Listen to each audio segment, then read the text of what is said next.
Pawan. Dr. Pawan, thank you for having me on this stage where I see that I'm probably the only odd man out and probably a small pillar after listening to so many talks since morning. But thanks for having me. It's a very good learning experience for me either. So I got instructions from Dr. Sanjay that we have to cut down to 10 minutes and I'm going to do the same. And Dr. Sanjay has also mentioned some of the pathophysiology, etc., which can be applicable for me as well. Right. So ulcer diabetic foot, complex problem, ischemia neuropathy infection, the etiologic triad. But my question is, when do these the blood vessels turn against you? When should we suspect the vasculitis part? So one important epidemiological data I would want to bring into your attention here. We had about 500 odd patients in one of the tertiary care centers in Washington, and they had 340 active ulcer patients. Quite a few of them are diabetic, as expected. But look at the important finding over here. Some of them have immune mechanisms, immune underlying autoimmune disorders, and that accounted for nearly 23%. This data is just about decade and a half old, 2011 data. So what we are trying to understand here is, with more and more awareness, with more and more screening, with more and more questions and the probing of the matters, there are more and more diagnoses underlying autoimmune diseases being uncovered, being diagnosed, along with the presence of diabetes, which is hitherto not thought of about. And these are the spectrum of the autoimmune disorders that they have put. You can see that the rheumatoid arthritis, it can be very silent, oligoarticular, that is present in only one or two joints, not the classical picture of the small joints of the hands, the shoulders, knee, elbow, everything, it's inflammation of multiple joints. So that's called as polyarticular. So when there are less than 4 joints, sometimes this diagnosis could have been probably missed. So they have seronegative arthritis, rheumatoid factor multiplications having come negative, inflammatory bowel disease, antiphospholipid syndrome, sarcoids, SLEs, Sjogren's, scleroderma, and vasculitis. So when I say vasculitis, it's not typically the vasculitis what I mean. It is the underlying autoimmune disorders that we need to draw attention to. So this is a very important slide for me because we need to first think about this possibility of presence of an autoimmune disease underlying. So I'll skip some of these slides because we are all aware of how the venous ulcers behave, how the arterial ulcers present, neuropathic ulcers since morning. Vasculitic ulcers are typically found around the malleolar region. They can be shallow or deep, punched out, usually have intense surrounding erythematous areas, necrotic. Borders can also be irregular sometimes with blistering edges. Hyperpigmentation is a very important feature. I'm sure even Dr. Sandeep Sir was mentioning lymphedema, there can be sometimes hyperpigmentation. So hyperpigmentation is one of the important features. Scarring of the surrounding areas is also another important clue to presence of vasculitic ulcer because it indicates multiple recurrences and a poor and prolonged healing of the particular ulcer. It heals, it recurs after several months to several years. So we know these classical 4 stages of hemostasis lasting for a few hours, inflammation lasting for 1 to 3 days, proliferation for the next 3 weeks, and if 3 weeks to 3 years or several years to several months is remodeling, right? Now our problem, the entire problem is here. The point of healing arrest. Somehow the inflammation never allows the process to go to the proliferation stage, right? So Dr. Sandeep mentioned, and the previous speakers also mentioned, quite a few, markers are there. Dr. Arvind was mentioning about the TNF alpha, interleukin 6, etc. We can see all of them are picturing over here how the inflammation they perpetuate.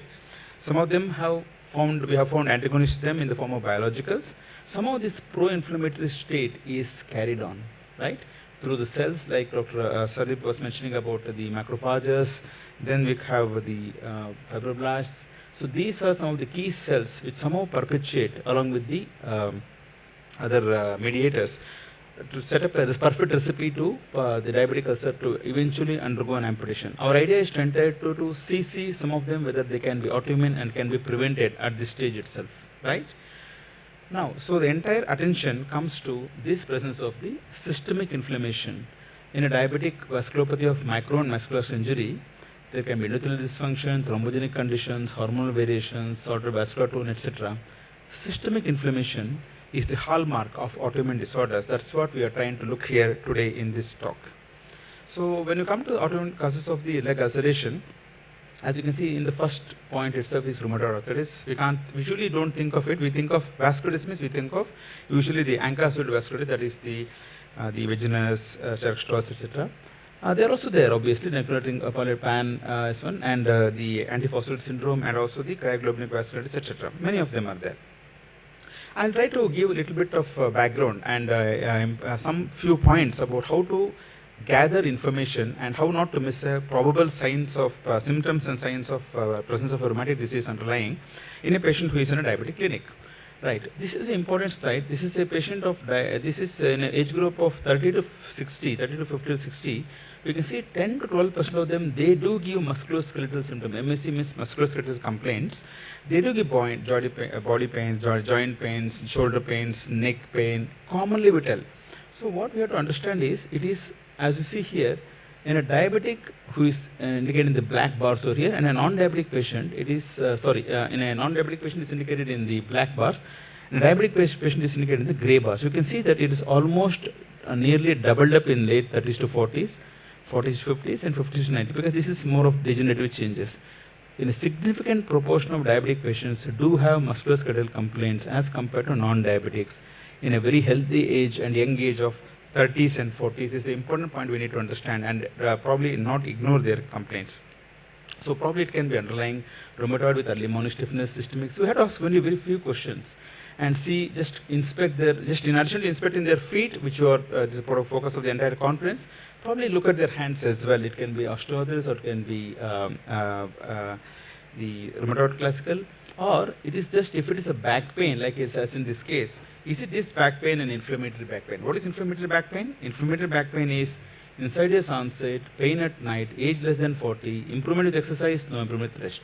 This is very classical of inflammatory back pain, which can awaken patients from sleep. Now that is the classical list of our vasculitis, list of large vessel vasculitis, Takayasu, which this is more common in our country. Temporal is very rare in India. Medium is also Kawasaki's in young children, less than 5 years typically. Panatis nodosa, small vessel vasculitis, cutaneous, cryoglobulinemic, henoxonlin. These are the classical ANCA-associated vasculitis. In fact, if you look at it, only a small percent of vasculitic group of disorders we are testing when you are looking at ANCA, C ANCA, P ANCA, etc. Very commonly, Dr. Sandeep Surya has mentioned that we do a lot of fancy tests. Yes, some of them are also in the autoimmune group. They do a lot of ANA tests. ANA should always be done by immunofluorescence as the first step, not by ANA profile, because immunofluorescence does take time, more sensitive, and very informative. And we should not repeat ANA, we should not test ANA profile without having ANA immunofluorescence positive first. And we should also not repeat an ANA which is positive elsewhere over several years or over several months back without having a proper suspicion and without having a proper indication for repeating a particular test. And so far as antiphospholipid syndrome is concerned, we test for anti-condylarthrin antibody, anti-BT2, and glucose anticoagulant. Again, we have to test them in IgG and IgM both. IgG is most diagnostic and prognostic value. Lupus anticoagulant has indicates higher thrombotic risk of blood clots. So ANCA is the classical which is tested in most of the patients suspected vasculitis. These are the patterns which you can see. That's the C ANCA as well as the perinuclear and perinuclear pattern over here. So coming back to this, I think the slides are misplaced. Yeah, my professor, Professor Vyajoshi used to say that more important than the tests, what important is the history. Don't ignore repeated complaints of joint pains in a particular patient.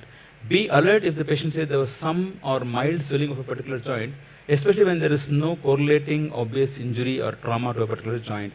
Presumption of a periarthritis of shoulder, always not every patient with diabetes should have a so-called frozen shoulder, etc. And in presence of normal total WBC count, an elevated ESR, C-reactive protein, or reduced hemoglobin, some doctors somewhere having done a rheumatoid factor, so that can probably indicate us maybe somebody had suspected probable rheumatism in this patient some years back. So these are the things which you need to and repeated passing remarks of the patient about joint symptoms in each consultation should probably necessitate a rheumatology referral and consultation. So clinical assessment has just been already done. I'll come to the treatment straight away. I'll start with the DMARDs because already you are familiar and probably you are more experts than any of us about the infections. Rheumatologists don't usually use antibiotics on a typical scale. They usually involve physicians, respective consultants. So hydroxychloroquine is one of the most time-tested disease-modifying anti-rheumatic drug. It's used in many rheumatological disorders in addition to S1. Nowadays, as you all know, it's also being used in diabetic patients. 70% of the oral dose is typically absorbed, and it takes about 3 months for the steady-state concentration to be reached. Its exact mechanism is not known. This is anti-rheumatic mechanism. So far as S1 is concerned, the diabetes the beneficial effects of hydroxychloroquine in diabetes is supposed to be due to the reduction in the intracellular insulin degradation and increase in the intracellular insulin accumulation. This is supposed to be one of the reasons why it's being used. I want to tell you a few important points before we start prescribing. Typically, we see that patients start getting 400 mg, 200 BD or 400 OD, etc. But one should have a note of caution over here. The daily dosage of less than 5 mg is what is preferable, and whenever the patient's dose is more than 5 milligrams per kg body weight, there is a major risk factor for the toxic retinopathy, and that should always be kept in mind, and preferably should be done at the baseline, and also should be repeated every 6 months to 1 year whenever we are using hydroxychloroquine in a dose which is higher than 5 milligrams per kg per day for the actual body weight of the patient. And especially when the duration of is more than 5 years of use, one should do it every 6 months. And if the patient having any renal impairment, the patient should not be actually using the regular dose of 200 BD. Ideally, it should be 200 OD is preferable. And it is actually safe in pregnancy as well as lactation. We can see here that this dotted value is less than 4, this is the 4 to 5, and this is more than 5. As you can see here, over a period of use of 10 to 15 years, unknowingly, sometimes hydroxychloroquine has a potential wherein patients start self-medicating. Especially in rheumatic conditions, patients tend to have self-medication with this, and over a period of it, you can see that the risk of the retinopathy is pretty high. And usually this is not commonly done or screened in our patients. As Dr. Arvind was mentioning, cost is one of the prohibitive factors for OCT, etc., and patients tend to discontinue that. Quickly coming back to our medical management of chronic non-healing ulcers, we usually use a typical combination of steroid, colchicine, dapsone, hydroxychloroquine, azathioprine, mycophenolate mofetil, tacrolimus, etc. in treating these patients with suspected vasculitic ulcers. The principles more or less remain same because they don't differ substantially. Infection should be prevented. Local therapy using tacrolimus can sometimes help. The prognosis varies widely, but use of good combination of steroids and immunosuppressive drugs such as cyclophosphamide. Sometimes use cyclophosphamide and all in patients with SLE or scleroderma with ulcers. It actually has the good results. Rituximab is very helpful, but quite an expensive proportion. This is a representative photograph from one of the studies that how a ulcer has healed well after rituximab treatment. This is actually one of our real patients. In fact, my common patient with me, myself and Dr. S.R. Arvind, and who has a 70-year-old lady with who has been in both of our care for the last 12 years or so. She had this kind of ulcers in 2014-15 as well, and it got better with mycophenolate, azathioprine, and a good control of rheumatoid at that time. Subsequently, it recurred once. Unfortunately, without consulting the rheumatologist, she went directly to a surgery, and she was operated, and a graft was put, and unfortunately, it failed within no time. And from 2018 onwards, she's kind of regularly under follow-up under both of us without fail. Now, she had a flare now in third time. This is in the last 12 years, she's having the third flare and one failed surgery. And again, a delayed follow-up. After 6 months, she had traveled to US to stay with her daughter, and she did not consult anybody over there, just kept on taking her diabetes medicines, and it was a prolonged stay, etc. And we can see the recurrence, how the ulcer has increased. So now this patient is slowly healing better with the mycophenolate, tacrolimus, tofacitinib, and hydroxychloroquine. And she's 70 plus, and I want to withdraw tofacitinib early because above 70 we tend to not to use this medicine often because of various problems. To conclude, in a limb salvage program of diabetic foot, autoimmune and vascular changes should be considered in patients with chronic wounds, especially when it's not responding to the appropriate treatment when it's supposed to, the way it's supposed to respond.